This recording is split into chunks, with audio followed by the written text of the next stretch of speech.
Hello, welcome to a new video of your favorite pen store.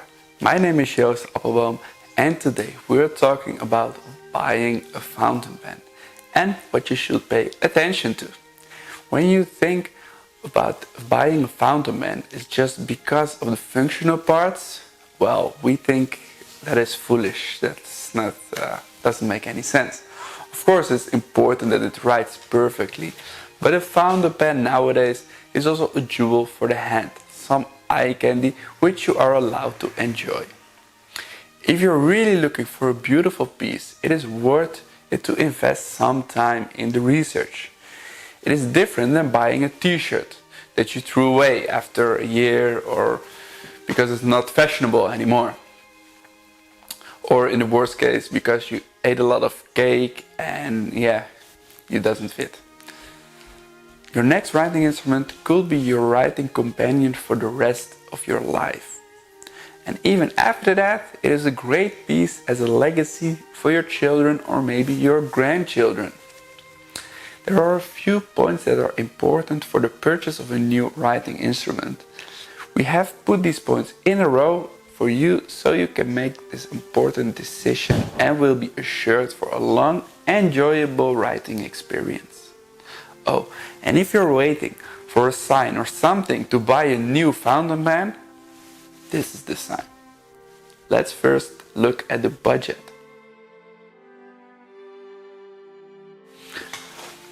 Budget is always an important factor in buying stuff. It limits you in your choices, whatever budget you have. Even if your budget is 10,000, there are always must-haves double that amount that you have to let go. We do have fountain pens starting from €10 until very special editions of thousands of euros. Always ask yourself what is a good budget for you. Know that you cannot sleep at night because of a purchase and you're feeling hungry because you only have dry bread in your stomach. I don't know. This is very important, but keep in mind that a writing instrument will keep its value for a long time, and also the rest value of a writing instrument can be very high if maintained carefully. Let's have a look at the functionality.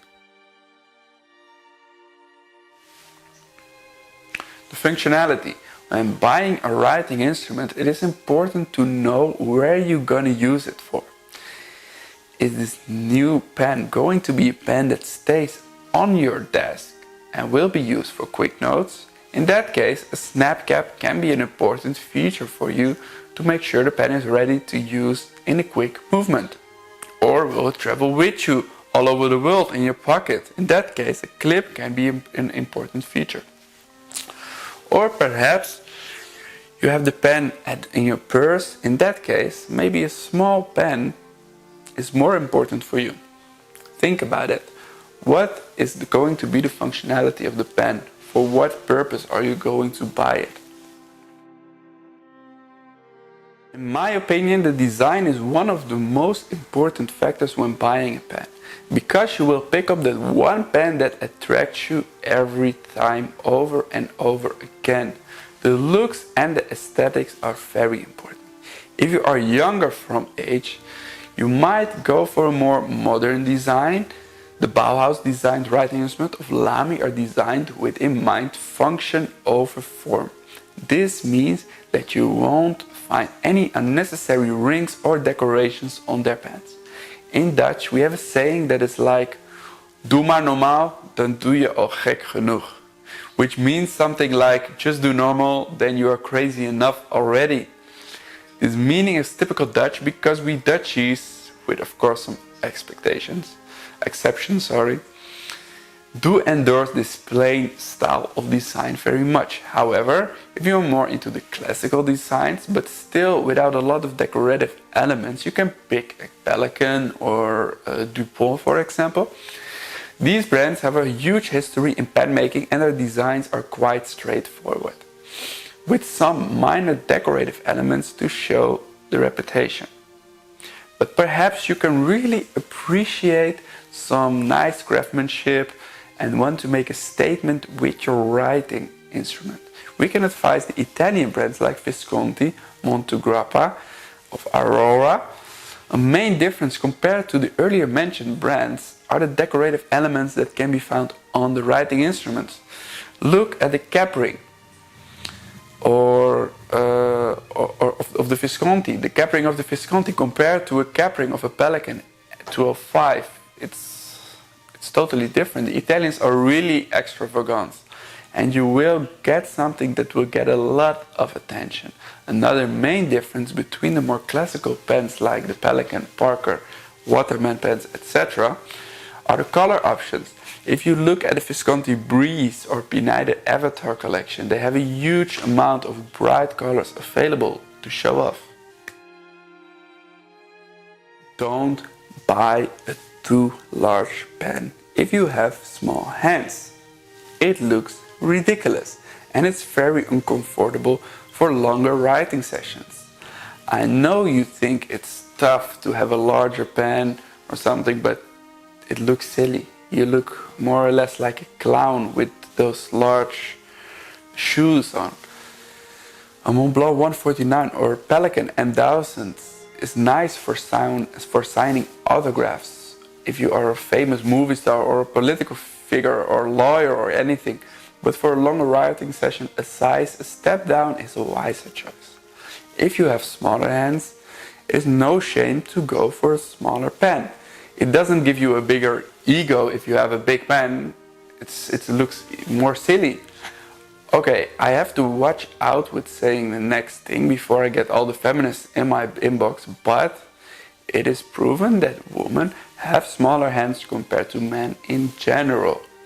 Therefore, it is not without any reason that the female-themed pens of all brands are in general smaller in size. But of course, it's not forbidden for a woman to have that large 149 writing instrument of Montblanc if that suits her. Or it is not forbidden for a man to have a Montblanc Bonheur if that fits his needs. What I try to say, don't let the marketing of the brands fool you and make your own choice based on the needs you have. With the size of the pens, it's also something to consider if you prefer to pose the pen or not. Posting the pen means to put the cap at the end of the barrel and therefore increase the size of the pen and also the weight of the pen. There are a lot of pocket pens out there that you almost have forced to pose. I'm looking at you, Kaweko. There are almost masters in it with the Lilliput and the sports collections. The material of the pen is very important in your weapon of choice. There are two main materials in the pen industry. On one side you have the resin, the celluloid or acrylic pens, others call it plastic, and on the other side you have the metals. From brass, stainless steel or more precious metals like sterling silver or gold or whatsoever. The pens made of resin are way lighter compared to the ones made of metal, of course. If you don't feel like you want to train your hand muscles by going to the gym all day just to write with a beautiful metal pen, then just go for that resin version. If you're strong enough from yourself or you're not planning any long writing sessions at all and the weight of a nice heavy pen feels good to you, then go for the metal version.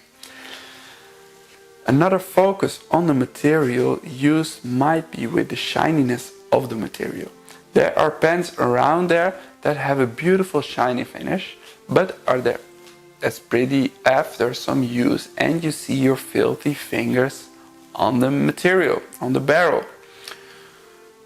Well, that's what I thought. You don't want to see that. Another important detail regarding the material is that of the material use of the grip section. I mention it almost in every review we do, but if you have sweaty hands like me, a metal grip section might be very slippery and uncomfortable for you. There are also metal grip sections out there with a ribbed surface or with another pattern surface which solves this matter. But especially the shiny smooth metal grip sections are a deal breaker for a lot of sweaty handed people, myself included. The nib is called the heart of the fountain pen. because it is the most important part of the writing instrument and also the most costly part of it. Besides the material the pen is made from, it is also important to look at the material the nib is made from. The main question is, do I go for a stainless steel nib or do I really need to go for a gold nib? Well, that looks quite a simple question, but definitely isn't that simple. In my opinion, a gold nib only makes sense if you have some writing experience and can enjoy the softness of a gold nib. If you are a rookie in writing, please go for the stainless steel nib to start with. First of all, it saves you a lot in the price because gold is more expensive compared to steel. It's very simple. Second, if you don't have so much experience in writing, it might be that you put too much pressure on the paper and that you destroy that beautiful handcrafted gold nib. And lastly, nowadays the stainless steel nibs are sometimes so smooth that you barely feel the differences between a gold and a steel nib. The size of the nib. And if I'm speaking about the nib size, I actually mean the width of the tip, which makes the line with the ink on the paper. Normally you can choose between extra fine, fine, medium and broad. Those are the standard nib widths. Some brands also offer so-called specialty nibs, like double broad, oblique nibs and stubs. I won't go too much into those different nib sizes because they are quite particular. Perhaps I will make a video about all those different nib widths one day or maybe later. For now, let's focus on the standard nib widths. Actually, it is quite simple. If you have a very small, tiny, eeny-meeny handwriting, always go for a fine or maybe even an extra fine nib. Why? Well, if you take a nib that makes a stroke that is too large, your E's and your A's and your O's just look like an ink stain on the paper and they all look the same. If you have a larger handwriting or you like a special ink with some nice shading, you can definitely go for a broader nib width. Please be aware that every nib, and with every nib I also mean like literally every nib, is different from one of each other. Even if you take two nibs of the same brand, you will notice a small difference in line width. Why? Well, the nib widths have a specific margin to be called if you write first with a fine. Please be aware that every nib, and with every nib I really mean every nib, is different from one of each other. Even if you take two nibs of the same brand, you will notice that they have a different line width. Why? Well, the nib widths have a specific margin to be called. For example, a fine nib has to be between 0.35 millimeters and 0.4 millimeters. You can imagine that if you write first with a fine of 0.35 millimeters, the line width is much thinner compared to the fine of 0.4 millimeters. That brings me also to the next issue. These different classes are very close to each other. So a broader fine, which is close to that 0.4 millimeters, writes almost as thick as a finer medium nib. Filling mechanism is an important matter. We did make a special video about the different filling mechanisms available in the market right now. You can check it on our channel. We will discuss here a few key elements where you have to think of when purchasing a writing instrument. If you are lazy or have two left hands and want to go for an easygoing filling mechanism, you can go for the ink cartridges. It's easy, it's a plug and play. The ink cartridges come in a large variety of different sizes, so please be aware that not every ink cartridge fits every pen. It is a little bit the same as with coffee pads. The pads need to fit your machine, otherwise it won't work. Another important thing is that not all the ink cartridges are as widely available as others. For example, Shaver created a beautiful fountain pen back in the days, which is now discontinued, unfortunately. Maybe some of you know it. It was called the Targa pen. The Targa had a special ink cartridge that was very small and had no substitute. Since the pen was discontinued a few years ago, Schaefer also stopped producing the ink cartridges, and now the owners of the pens use the pen as a decoration in their house, or use a syringe to refill their lost ink cartridge every time over and over again through bottled ink. Will you buy your new writing instrument new from an authorized retailer, or do you prefer to go for a second-handed or vintage pen? Well, this is a very interesting topic, and I will make a spare video about this subject for sure. But in short, both sides have several pros and cons. The pros for a second-hand pen are that it's most of the time cheaper compared to the price that you pay with an authorized retailer. Some pens that are now out of production will also become more exclusive over time because they aren't made anymore. Some people will also be attracted by the markers on a used pen and see that it had a life before it came into your hands. The downside is that you don't know the history of such a pen. Was it dropped before? Are all the parts authentical? Normally you also don't have a lot of options in your nib whites. If you're very careful with your stuff, a scratch or dent on a surface can be very annoying. And what about the after sales? Because a writing instrument is quite a precious item, which you prefer to use for many years, this factor can be important for you. A pen can have some issues, or perhaps you drop the pen someday and it falls right there on the point of the nib. It always falls on the nib, never on the other side.